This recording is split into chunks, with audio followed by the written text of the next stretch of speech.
When it comes to what your family eats and drinks, you know your choices matter. You're the expert because you know what fits your life. And getting it right starts with good information. That's why America's beverage companies are sharing more information about our ingredients at goodtoknowfacts.org. No spin, no judgments, just the facts straight from the experts for more than 140 beverage ingredients. Visit goodtoknowfacts.org. For those that haven't read the book, talk about that day. I'm 9. A week before, I watched kids play with fire and gasoline in my neighborhood. And I walked into the garage, bent over a 5-gallon can of gasoline, set the flame down, bear hugged the can, and waited for liquid. The fumes grabbed the flame, creates this massive explosion, and then launches me 20 feet against the far side of the garage. I'm burned on 100% of my body. I'm in the emergency room, covered, man, in burns. And I hear my father's voice down the hall yelling at some nurse. And I'm like, dude, he's coming to finish me off. Man marches in, he's a veteran, points down and says very firmly, John, I love you. And there's nothing you can do about it. What was the first download, the thought that you had after he said that? Moments later comes my mom. And I look up at my mom and I say, Mom, am I going to die? And she says back to me this bold question, do you want to? John O'Leary, you were literally supposed to die. You were given a 0% chance to make it through the night. But here we are years later, having this amazing conversation. You wrote an incredible book called On Fire. And there's a movie based on your story, bro, that comes out very, very soon, starring William H. Macy. What a dream, baby. Talk to me. It is a dream. And it doesn't seem like it's my life, that's for sure. The book you held up a moment ago, when they first did the cover for On Fire, it was a picture of O'Leary wearing a tie, like a power tie, bright red probably. Arms were crossed, and I'm looking out at the reader with a stoic face like, people, should you decide to read this, you shall be great like me, perhaps. And so I wrote them back, and I'm like, guys, read the book. It's not about me. And when they redid the jacket, you see there's no photo of me on the front or the back. Those letters On Fire, it's called foil wrap. The idea, Shawn, is that when you hold that in your hands, you see a reflection of yourself in those letters, not me, like your life. That's what we wanted to show you in that. And then the film poster for Soul on Fire, when they first did that, it was a picture of the guy playing me in the film named Joel Courtney. And there was a victory pose. His arms were in the air like this, in color, looking out at the screen. He just thrown out a first pitch at a sold-out baseball game. Like, look at the winner. Look at the hero. So I wrote back to Sony, and I said, hey, guys, watch the film. It's not about John O'Leary. And so now when you look at the film poster for Soul on Fire, they turned him around. He's kind of shadowed out. And what the film poster ultimately is the mosaic of all the people in John's life who showed up for him, what they did, the love they gave, and the life they changed. And so the only way I can stomach books about myself or podcasts or films is recognizing none of it's about me. And that's not humility. It's awareness. I love that, John. And, I want to give the audience some context behind my story and how you actually relate to it.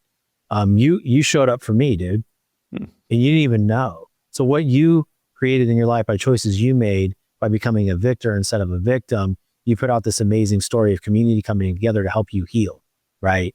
And I remember right around 2017, right around there, it might have been 2016 when the book was published, I was walking through a bookstore. And now listen, my son was 3 and I just had, my first daughter. I'm doing very good in sales, but there's just something missing in my life.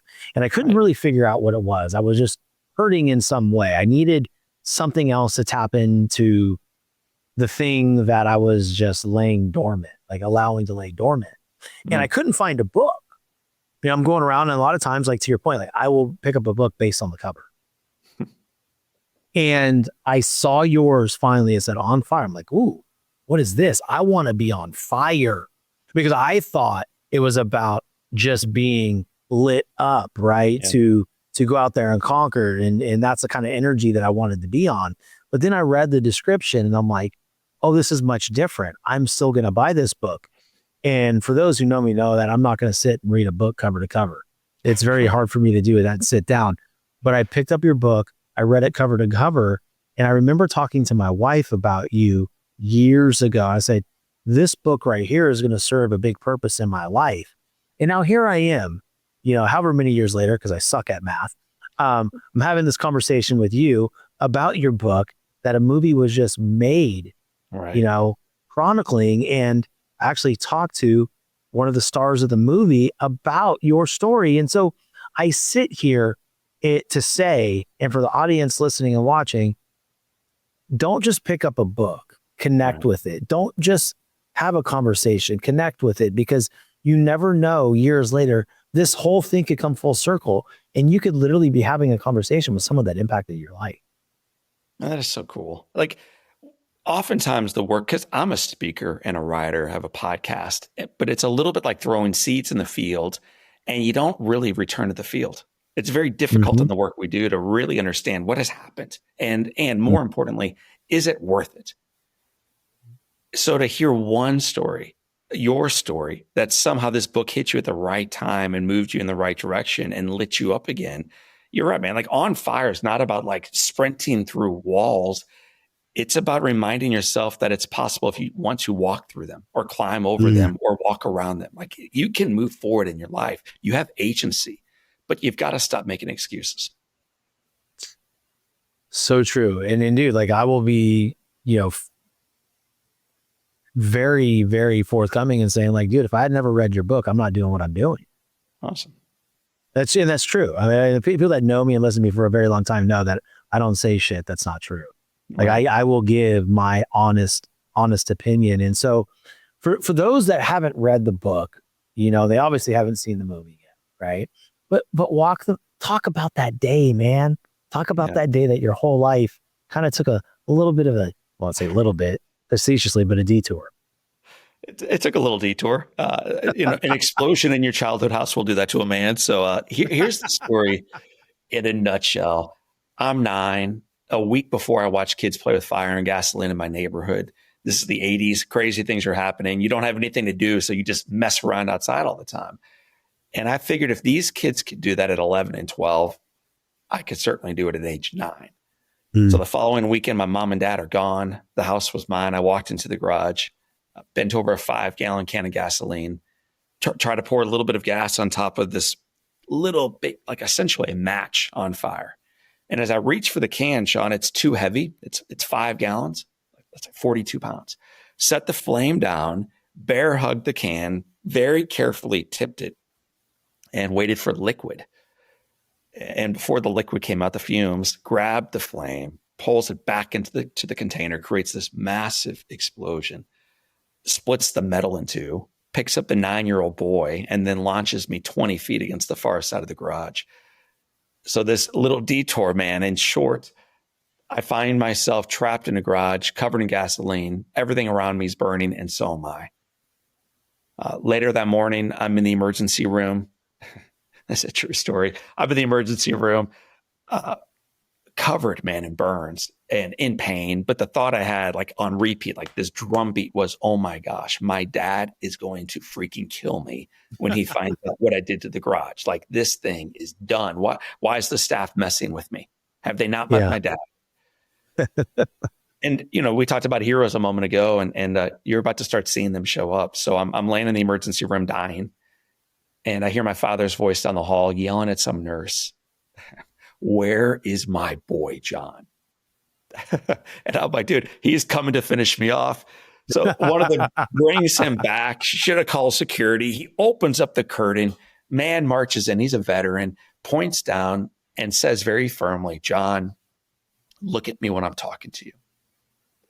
So I look up, and then he adds, "I have never been so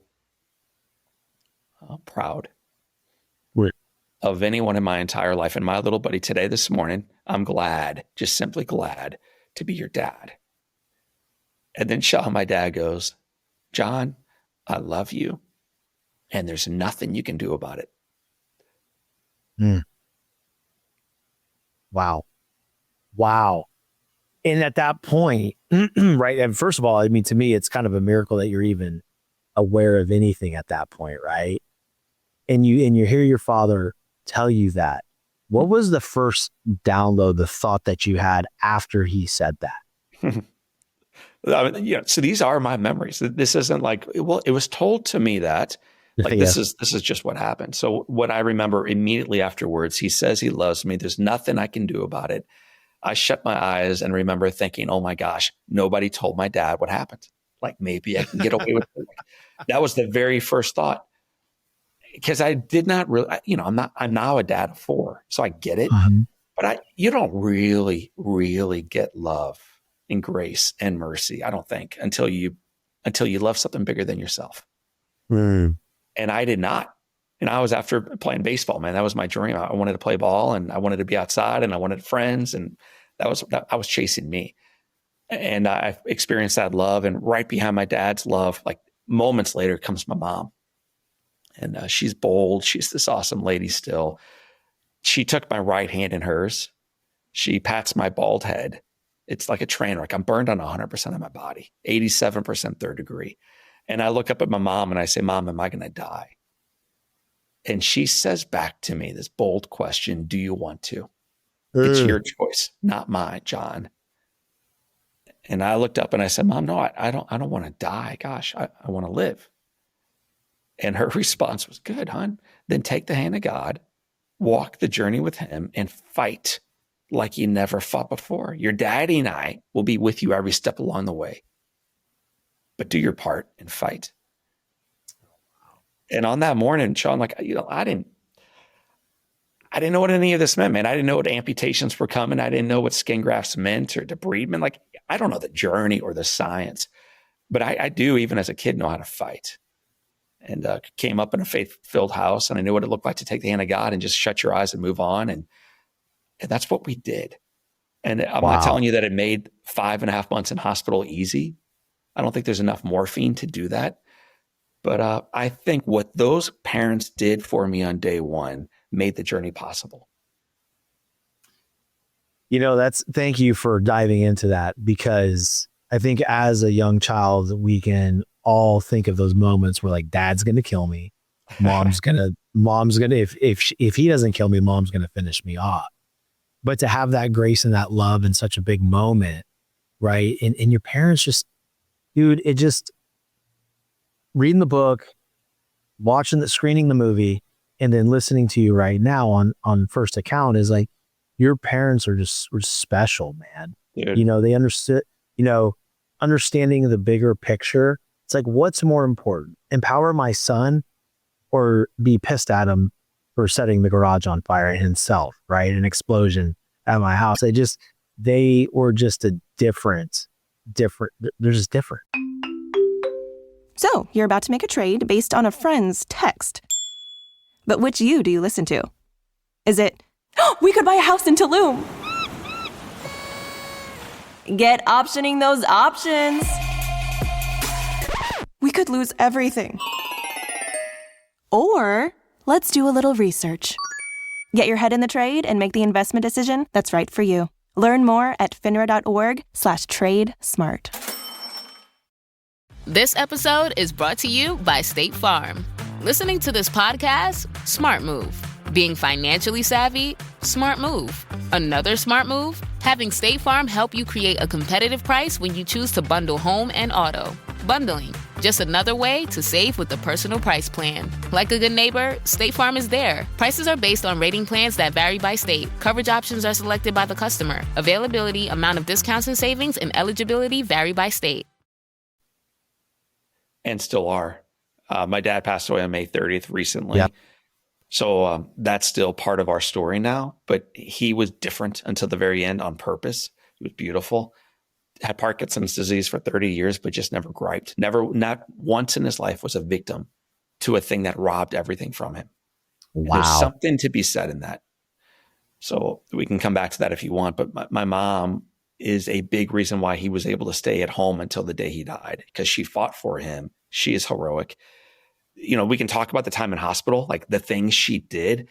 I think, and you saw it a little bit in the film, there's a scene when John comes out of the hospital. So this is after 5.5 months and after all this work, man. And like they have the homecoming party and the front door shuts. And then my mom sets a plate of food in front of me and my sister Amy grabs a fork and starts feeding me because I'm fingerless. I'm a victim. Yeah. Life's hard. So she grabs this fork, and then I hear from my mom over to my right, Amy, drop the fork. If John's hungry, he'll feed himself. Dude, like, I look at my mom and then back at my sister. And I'm like, what are you talking about, man? Like, I'm not going to feed myself tonight or ever. Have you not seen what has happened in my life? Feed me. And then my mom says again, if he's hungry, he will feed himself. And it's a fairly long story, but I'll shorten it.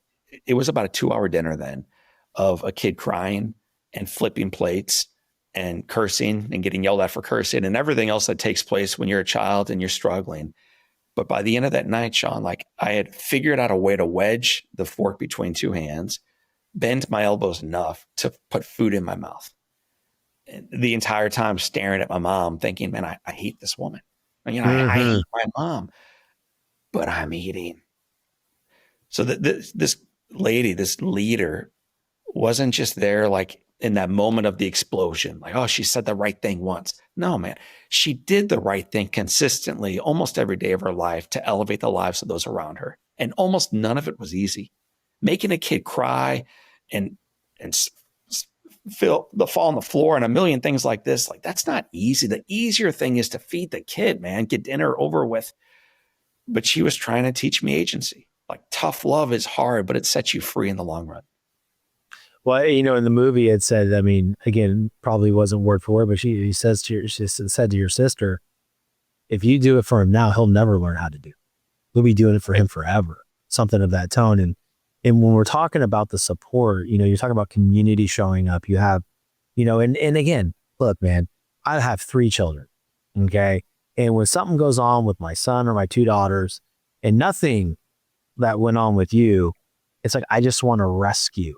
We have this thing nowadays where we want to rescue and to help excessively to take that adversity, tool out of their tool belt. So I can only imagine how hard it was for your mom and dad and your sister to sit there and watch you struggle at that dinner. And they did it out of love. I bet you on the inside, your parents were crying and screaming inside. It's so sad. In fact, a little inside baseball talk here. The reality is that scene in the film, I don't know how long it actually is, but it was 2 or 3 times longer. And it was testing poorly when they first started showing this because parents struggled. Like, why would you abuse a child? And what those people who are testing this thing had apparently not the maturity to fully recognize is the only person being more abused than the child, trust me, was the mother who was breaking inside watching this thing unfold. This isn't fun. It's not abuse. It's freedom. It's you played ball, man. It's why sometimes you stay after and you run the track. It's not abuse. It's ultimately going to free you to become the best version of yourself. No one wants to do that. Neither the coach. The hard moments, John. The hard moments. That's what makes everybody. And it's like, I look at your story and it's just, a lot of people can say, oh, poor John. I'm like, dude, that built him. Like, that built him the man he is. Like, and granted, there's certain challenges that you've gone through, certain challenges you go through every day that I don't have to deal with right now. Like, and good Lord willing, I never will, right? Let's just be on it. But it gives me kind of a thing like, well, wait a second. And for people listening, like, these hard moments, these moments of adversity and absolute potential death has built you into this amazing author, an amazing husband, a father, and an absolutely kick butt inspirational speaker. Like, you've built something from this and you've inspired, right? You've inspired the world because of the thing that happened to you. And the one thing that I really want to touch on, and then I'll shut up and let you go and run with this is, dude, this happened to you, but you did not let it define you. Ultimately, overall, I'm sure there were moments, right? I'm sure there were moments where, like, this is who I am. No, it's something that happened to you, but what you've created because of that, right? Or in spite of it or whatever is, to me, truly the inspirational aspect. And there's beauty and difficulty in that. So the cool thing and the beauty is my mom and dad and siblings refused to view me differently than they did before January 17th. before I got burned, before I spent 5.5 months in hospital, before I went through life for a couple years in a wheelchair, or for the rest of it without fingers and scars from my neck to my toes. They refused to view me as less than or victimized or unable to do the dishes or walk the dog. And so what that led to, and this is sort of the good thing, but also a bit of the rub, is a child who never once looked down at the scars and even acknowledged them. I viewed myself as equal with anybody else always, which is really good. But I also never really healed from that time in hospital or the difficulty that came out of it. And that went on when I'm 10, 11, 12, 15, 20, 25, really until like 28. I would either mask up, like wear long sleeves, or be performative, like build businesses and prove to the world that I was worthy, or drink too much, or a million other ways of proving that I'm normal. And in some regards, when my life began to change in a really healthy, healing way was when I was 28. I was in the back row of a church service. I'm not going to go all evangelical, but this is where it happened. Back row, hungover from the night before, arms are crossed. I'm looking down. I'm beat down by just difficulties that I don't even have names for in my life. And the pastor said, and for those of you who feel as if you have no talent, and if I'm being real with anyone, like that's how I felt at that time as I'm performing. I was talentless and cut off from.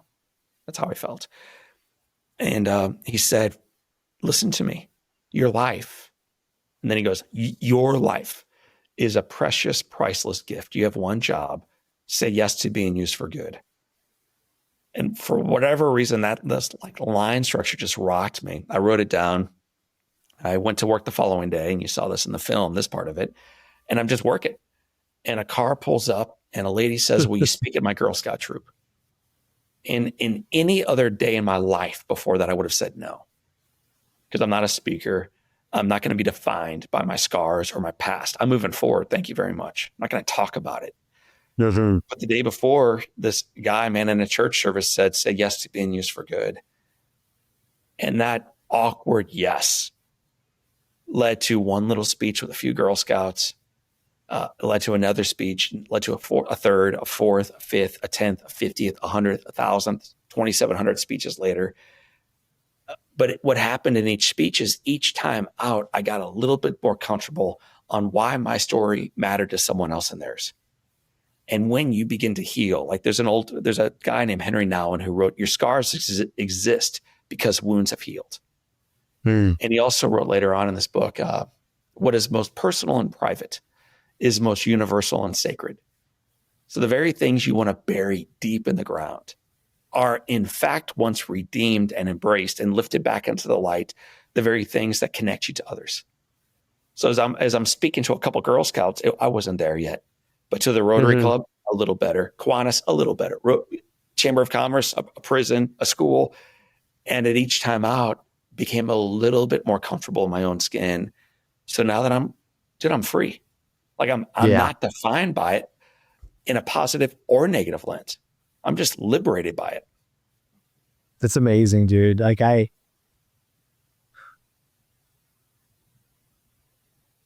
it's such a hard thing for a lot of people to really probably relate to, right?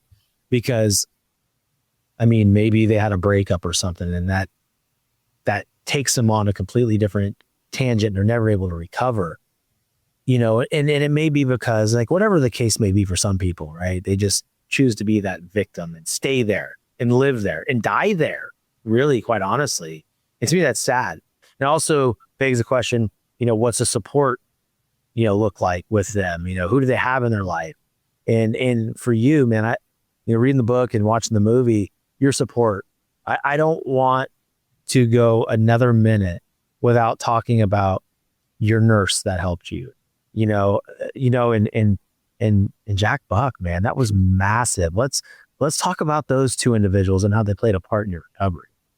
Yeah, so I will, but I'm gonna pull off of what you just talked about a moment ago. With, I bet there's people listening and viewing who don't even know really the extent of what you're talking about, and maybe I do know though that when I speak, always there's a book signing line afterwards.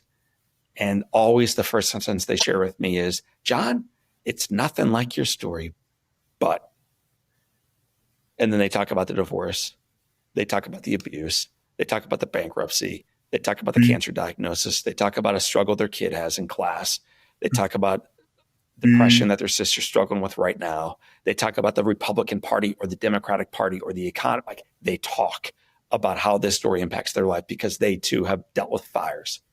So I think all of us, man, every one of us has been hit up by that in the past or in the present. And many people far worse than me, because mine was mostly physical, obviously. But to your next point, the question you're asking, none of it was relational. I had a parent, plural, who were wild about me. I had 5 siblings who were for me. I had 4 grandparents who fought for me. I had a class of kids when I was pushed back into their classroom who stood up and cheered for me. Like, dude. So throughout my whole life, this structure of love I've just bathed in it. So many of the folks who say, John, it's nothing like you, but they tell me the story of brokenness from childhood or an abuse in their relationship or a million things that, I don't know how they got over it. So I do think everybody's got a story, and it's worth sharing, and it's worth being liberated from. And one of the ways to do so, it's either to serve someone else, because some of your listeners and viewers are thinking, dude, like whatever O'Leary's about to talk about now, I don't have that nurse and I don't have that announcer. And that may be true. So become that person for someone else. There it is. That is in your control. You have no control over who shows up for you. You have complete control over how you show up for someone else. And if you're not sure where to go to a food pantry, go to Big Brothers Big Sisters, get involved at some hospital, go. And in focusing on someone else, your life will get better. I promise you. I know you interviewed William H. Macy a week ago or so, and Bill played the role of Jack Buck. Jack Buck's life was good. He's a radio announcer. He's a Hall of Famer. He's got 8 kids. So it's not like he needs a pet project. Okay. The guy is inundated with stuff. And always he came out of the Depression, served in World War II, came home with a Purple Heart, and never forgot the humility and the grace of his life. Always trying to put himself out there to be of service to those around him. So the night I was burned, Bill may have shared part of the story with you, but he was at a charity auction with Jack Buck. Sorry, it's weird to talk about like a real person and an actor, but the real person, Jack was at a charity auction wearing a tuxedo and overheard a conversation about a little boy who got burned today in St. Louis and was going to die. Hey, business owners, we know you know the importance of maximizing every dollar. With the Delta SkyMiles Reserve Business American Express card, you can make your expenses work just as hard as you. From afternoon coffee runs to stocking office supplies and even team dinners, you can earn miles on all your business expenses. Plus, you can earn 125,000 bonus miles for a limited time through October 29th. The Delta SkyMiles Reserve Business Card. If you travel, you know. Minimum spending requirements and terms apply. Offer ends October 29th, 2025. Next up is a little song from CarMax about selling a car your way. You wanna sell those wheels, you wanna get a CarMax instant offer. So fast. Wanna take a sec to think about it. Or like a month. Wanna keep tabs on that instant offer. With Offer Watch. Wanna have CarMax pick it up from your driveway. Get it done today. You wanna do So, wanna drive? CarMax. Pickup not available everywhere. Restrictions and fee may apply. Like, what do you do when that happens? And what Jack did is he wiped his mouth. He set down the cup of water or whatever he was sipping on, excused himself. It's a crazy story, man. Goes to a burn center, a place he'd never been before. There's one primary one in St. Louis. It's part of the Mercy system.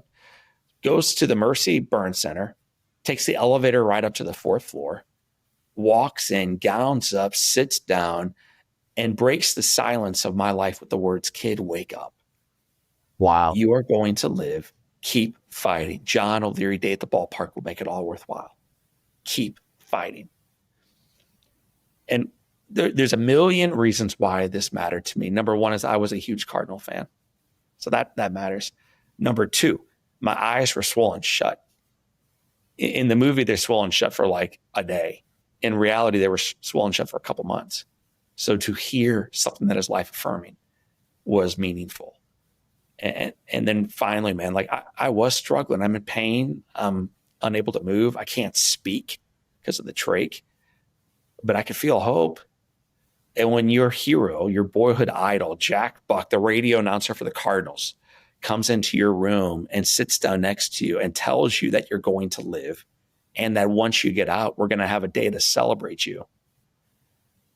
He doesn't have to say it twice, right? Right. I'm all in, man. And as you know, he does say it twice because he was told on the way out that the little boy was going to die. And in spite of that diagnosis, Jack Buck comes back to the hospital and does it again the following day, and the following day, and the following day. And so, man, here's what I know. I was a tough little kid with a heart for tomorrow and a strong faith. And I don't think there's a chance in the world I would have made it out of that hospital without everybody else. One of those people being Jack Buck. Hey, we're going to take a quick break to hear from our Powered By sponsor. We're proud to announce a partnership between White Sands Treatment Centers and the Determined Society. With multiple locations across Florida, White Sands provides luxury, top-rated addiction treatment, from medical detox and inpatient care to outpatient support and long-term aftercare.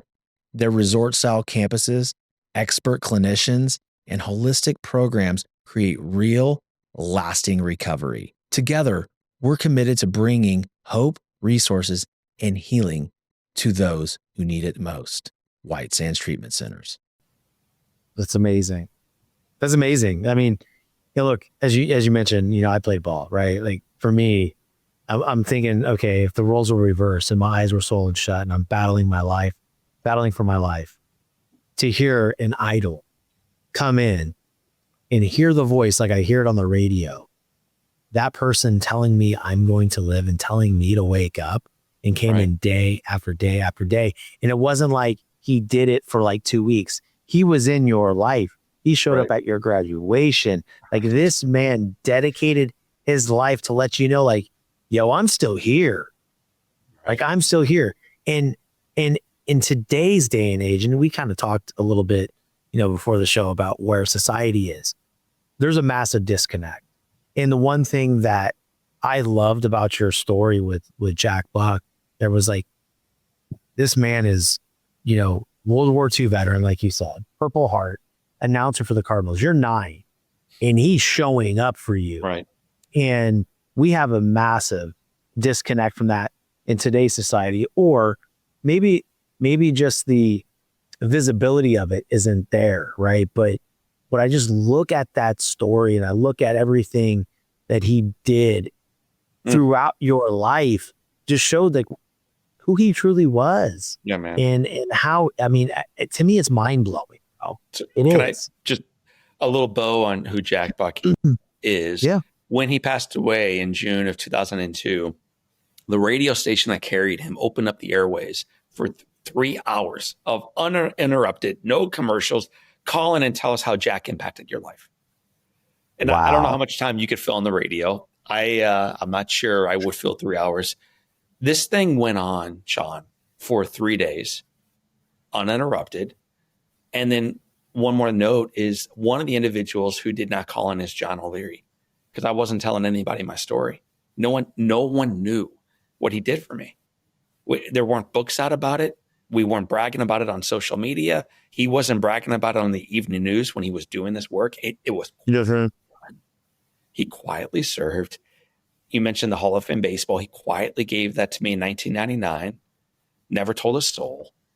And then in June of 2002, he passes away with that crystal baseball tucked neatly in my sock drawer, because I didn't want anybody to know that we were friends. I was hiding that, because I knew if they saw the ball, they'd say, dude, where'd you get the freaking baseball, man? It's made out of crystal. And then I would have to say, well, yeah, I met a guy once named Jack Buck. And then they would say, well, how'd you meet him? And I had zero interest in unpacking that. So I hid that, man, for decades. That's wild. And is it true? Like in the movie, there was you're saying that you didn't want to go through the story, but was there an actual aspect of that you didn't think you were deserving of that ball? Oh man, what do you mean? Is it true? Yes. I still wrestle with guilt around that and feeling unworthy. Like, come on, man. He's got a son named Joe who probably should have the crystal baseball. Like, really. He gave it away to a 22-year-old college drunk, burn survivor, nobody, currently unemployed. That's who he gave this ball to. It's such evidence of what happens with generosity. When you just empty it out there and then you keep stepping forward. It's like the book, man. I'm so glad you read it. I'm so glad you shared that story. When you do something because you know it's going to impact someone's life and you don't even care who. You throw out that one seed and you just keep stepping forward in life along the way. And then you and I now, 8-9 years later, are having this conversation and you're saying, John, man, years ago I bumped into this book. Lame cover, lame title, but I bought it anyway, dude. It blew my mind. Never said that. And I'm doing this work today because of that seed that you planted. Jack Buck planted a similar seed in me, dies. Years later, I start to speak about it. And then 24 years later, there's a movie coming out starring William H. Macy as Jack Buck, proclaiming the goodness he did that he never told anybody else about. That is awesome. Wild. That is cool. It is cool. You know, the other thing that I really loved about the story was the love story. Right. Right. You know, because I want to get down to the one thing that people are probably, you know, thinking, and you asked me, you know, like, hey, you told me before, hey, just if you think you're going too far, just ask the question anyway. You know, you did have physical ailments, right? You don't have any fingers. You're burned all over your body. And I know growing up as a young man, even a man, there's things that I'm insecure about, right? And we're talking about in college when we're out, we're drinking, you know, that's when people meet people. You met this beautiful woman. And it's clear, even in the movie, this girl is into you, bro. Like, it's clear. It's like, come on, dummy. Walk through the door, man, right? What are you doing? and you hesitated because you didn't think you were good enough. Why would she like you because of the way that you are? Right. So let's start with her. Her name's Beth. Her full name is Elizabeth Grace. As in the movie, as in real life, my wife is gorgeous. Like the girl who plays Beth, her name is Macy McLean. I think Macy's just stunning. Brunette, brown eyes. Like, I just love her. And I love her heart. And maybe the only person more beautiful than Macy is my wife. Beth is just this beautiful girl. And I'm not only talking about her face. Like, to meet at a college, this is a true story, man. We met at a college party. And I've had more than a couple beers, which gives me enough courage to say to her, do you want to dance? And she's had probably half of one Bud Light. So it's not really doing much at this point. And she says yes. And then she takes the hand of a guy that has no fingers and never looks down. I mean, can you imagine that? Like, I don't think Beth gets enough credit in the film, in my book, in my work, in our life for being so blind to broken. Any fool can and does point out what's wrong in others. We're expert at it in media, social media, families, those Democrats, those Republicans, those people. Man, we do a phenomenal job. Oh, we do. We do great at that. Beth just grabs onto this busted hand and goes. And so my wife is now an occupational therapist. She was training in college to become one. But I think the kind of person drawn into that line of work acknowledges what's wrong and broken, but seeks purposely and perpetually to redeem it and make it better. That is such a cool way to go through life. So I was fortunate that out of all the girls at that party, I asked onto the dance floor, it was Beth. And she did take my hand and we did become friends. And then I knew I outkicked the coverage. So I did not ask her out for a while. We became friends, just like it kind of alludes to in the film.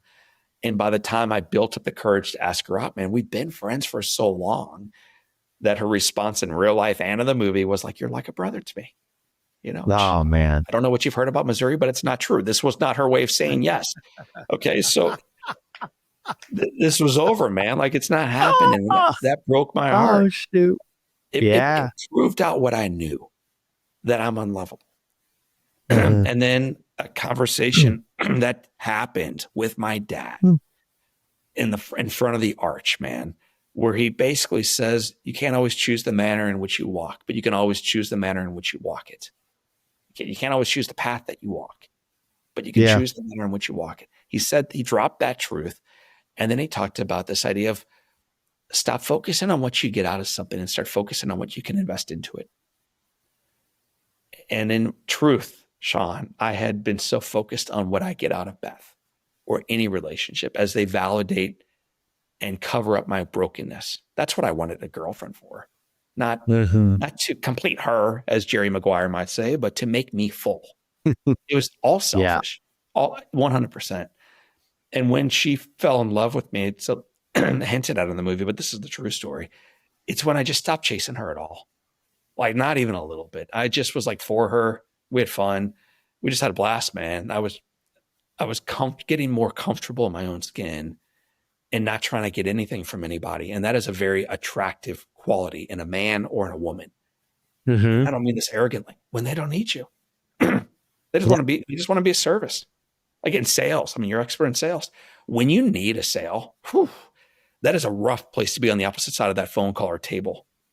But when you are so comfortable that you're just there to serve, like listen, reflect, that's when the stuff happens. So that's true in sales. It's true in life. And it's true in this case with John and Beth.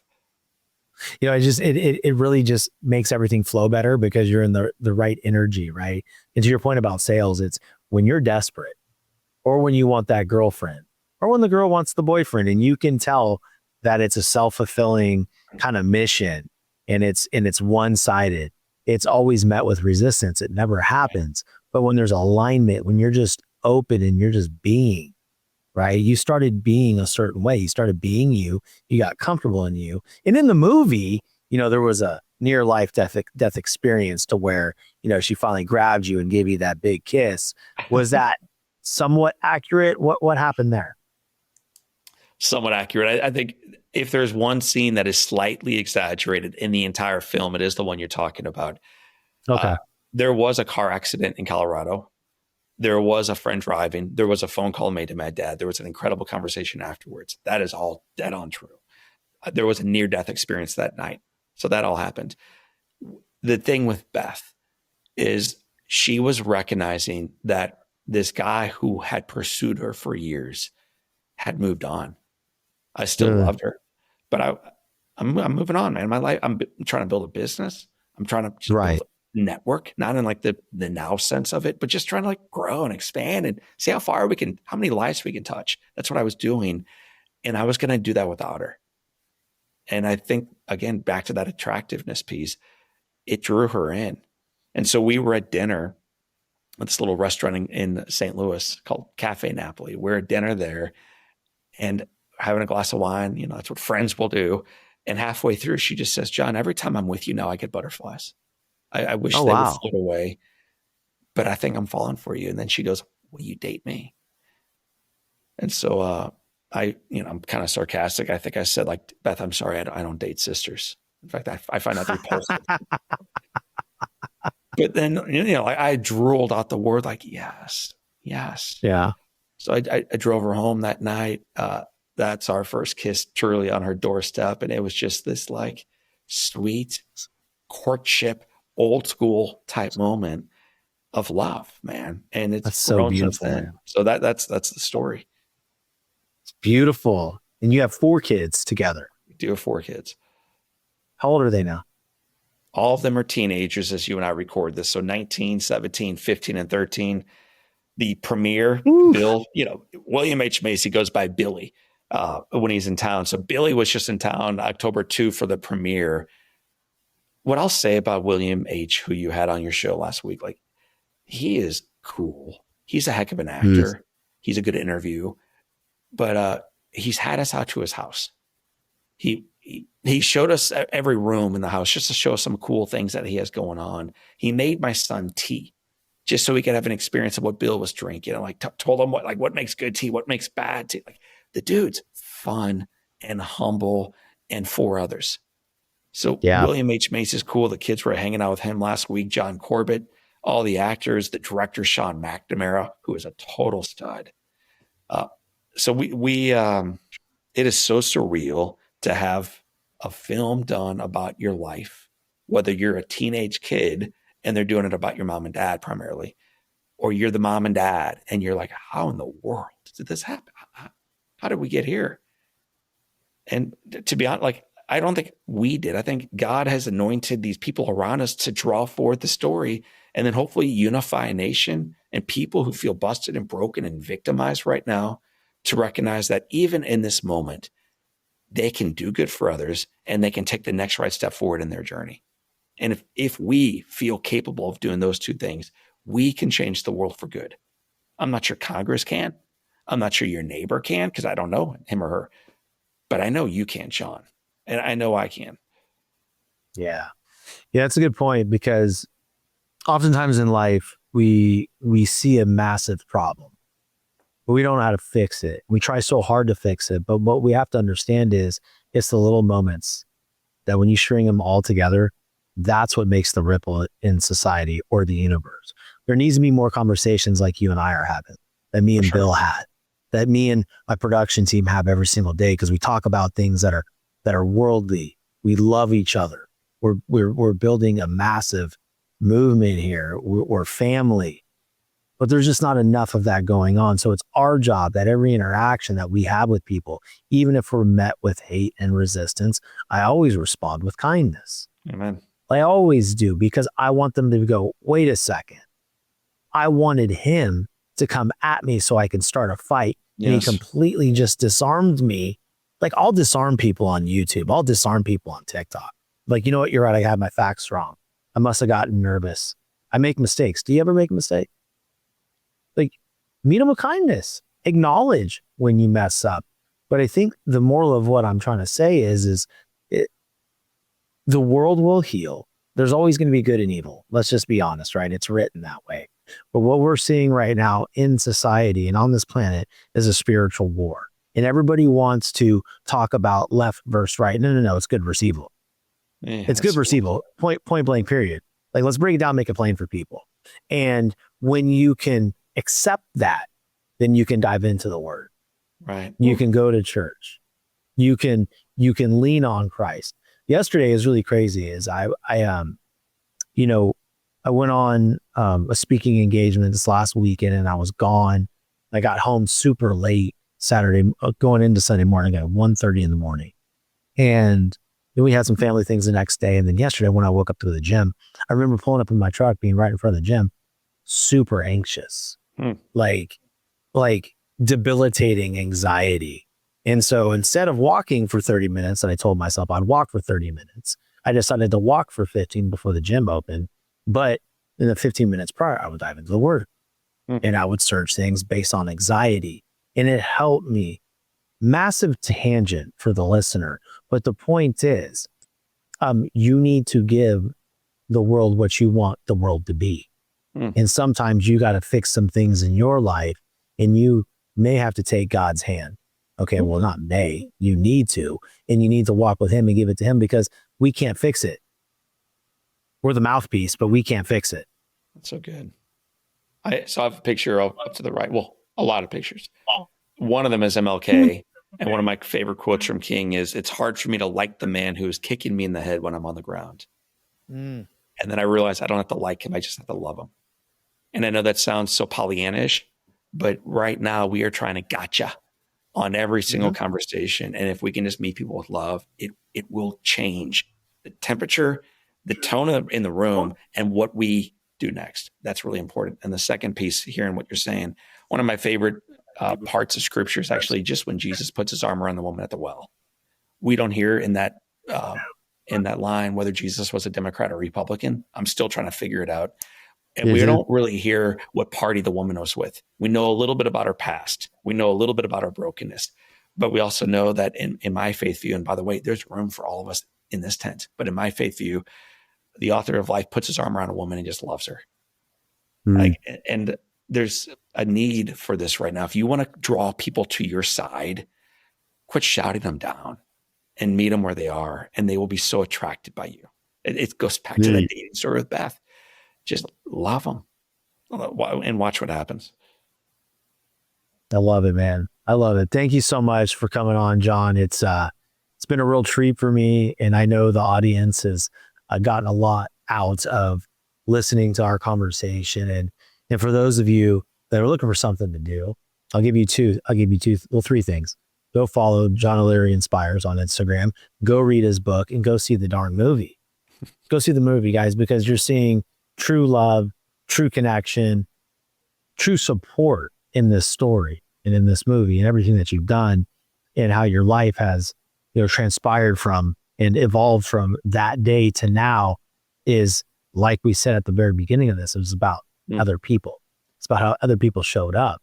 And for those people that are struggling, one of the biggest takeaways that I got from this, man, is you're struggling and your life is bad. Well, then go be there for somebody else. That's right. Go make somebody else's life is better. And I can't thank you enough, man. This was absolutely incredible. And I'm super happy we got together and did this. I'm going to give your listeners and viewers a homework assignment. Go to the film, Soul on Fire, Hollywood's a Democracy. Tell them we want more films like this. We want more stuff like this.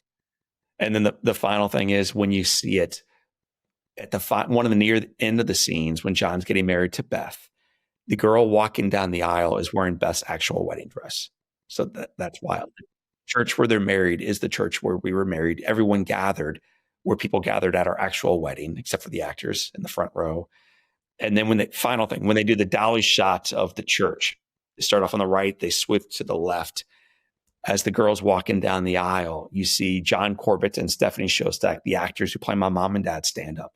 But right behind them, you see this good-looking older lady stand. And then you see this man fight to rise. And that's my dad. So in Road 2, the man portraying Grandpa is my actual hero. He was unable to stand due to Parkinson's disease for about a decade, unable to speak. And yet when he heard the director yell the word action, this warrior, really for the final time in his life, grabs the pew in front of him, pulls himself up. And it's this image, man, like it's in the film. I'll have it for the rest of my life of my dad rising. And I think it's symbolic of what we're called to do in our lives. Like my dad, he was in pain that day. He's inaudible that day. He can't really swallow that day. And he sure can't stand that day. And yet when given the command, boom, upright, baby, let's go. So I hope you all enjoy the film Soul on Fire. And Shawn, this has been just a treat, man, spending time with you. I feel like I'm leaving a friend. Well, our friendship's just starting. The fun part about this is I can send you a message with my number and we can connect and we can stay in touch and do some stuff together. Cool. Because I think that there's some synergy here and it'd be really great to help change the world with you. But I want to acknowledge what you just said real quickly because that gave me chills. See, I didn't catch that in the movie, or I didn't catch that.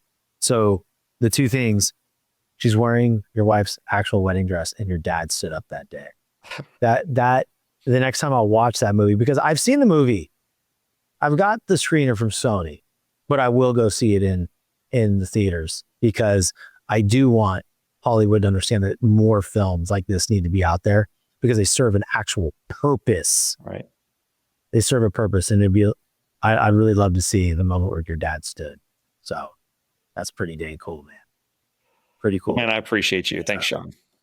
Absolutely, my brother. And for the audience, listen, the assignment's very simple. Go watch the movie, read the book, right? Follow John O'Leary and, keep tabs on what he's doing on his tours. Go see him speak and watch this man play piano at the end of his shows, which I can't believe we didn't even cover. But I mean, that's crazy to me. But look, share the show with somebody you know, love, and trust that needs a little uplift, that's having a hard time in their life, and watch them flourish and ask them how you could support them. And maybe just sending them the show is the support they need to get out of the victim mentality into the victor. John O'Leary, thank you so much, my brother. Much love for you and for the audience. Until next time, stay determined.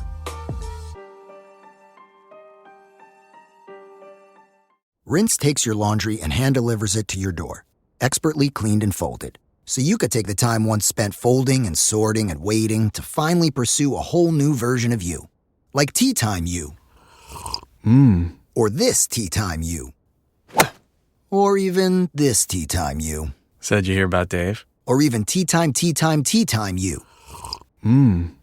So update on Dave. It's up to you. We'll take the laundry. Rinse. It's time to be great.